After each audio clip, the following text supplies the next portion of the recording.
One more blueberry pie from Finland. Let's start by making kissel. 1.5 cups of blueberries, about 5 tablespoons of sugar. I had 1 cup of water.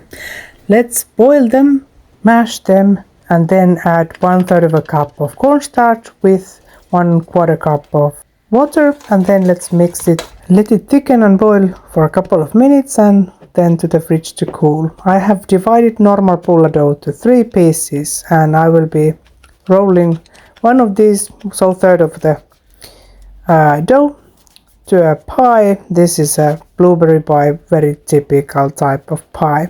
So first I make a rectangle and then I raise the edges and make some additional strips of the dough for decoration. Here I'm also making individual pullas that we can fill with the same blueberry kissel, like this.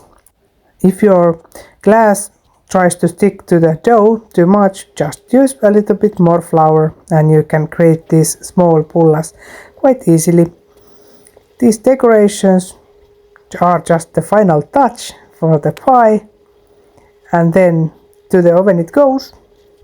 Oh, there's something to repair. So you can fill pulla with many kinds of fillings.